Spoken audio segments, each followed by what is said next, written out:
Bible reading. Psalm 6. Add daily dose of Hope-7. ആറാം സങ്കീർത്തനം. യഹോവേ, നിന്റെ കോപത്തിൽ എന്നെ ശിക്ഷിക്കരുതേ, നിന്റെ ക്രോധത്തിൽ എന്നെ ദണ്ഡിപ്പിക്കരുതേ.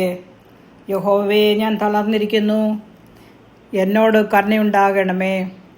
യഹോവേ, എൻ്റെ അസ്ഥികൾ ഭ്രമിച്ചിരിക്കുന്നു, എന്നെ സൗഖ്യമാക്കണമേ.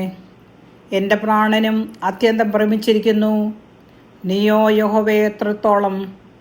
യഹോവേ, തിരിഞ്ഞ് എൻ്റെ പ്രാണനെ വിടുവിക്കണമേ. നിന്റെ കാരുണ്യ നിമിത്തം എന്നെ രക്ഷിക്കണമേ. മരണത്തിൽ നിന്നെക്കുറിച്ച് ഓർമ്മയില്ലല്ലോ, പാതാളത്തിൽ ആര് നിനക്ക് സ്തോത്രം ചെയ്യും? എൻ്റെ ഞരക്കം കൊണ്ട് ഞാൻ തകർന്നിരിക്കുന്നു, രാത്രി മുഴുവനും എൻ്റെ കിടക്കയെ ഒഴുക്കുന്നു. കണ്ണുനീർ കൊണ്ട് ഞാൻ എൻ്റെ കട്ടിലിനെ നനയ്ക്കുന്നു, ദുഃഖം കൊണ്ട് എൻ്റെ കണ്ണ് കുഴിഞ്ഞിരിക്കുന്നു. എൻ്റെ സകല വൈരികളും ഹേതുവായി ക്ഷീണിച്ചുമിരിക്കുന്നു. നീതികേട് പ്രവർത്തിക്കുന്ന ഏവരുമേ, എന്നെ വിട്ടുപോകുവീൻ.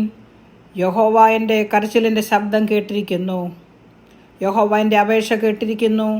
യഹോവ എൻ്റെ പ്രാർത്ഥന കൈക്കൊള്ളും. എൻ്റെ ശത്രുക്കൾ എല്ലാവരും ലജ്ജിച്ച് ഭ്രമിക്കും, അവർ പിന്തിരിഞ്ഞ് പെട്ടെന്ന് നാണിച്ചു പോകും.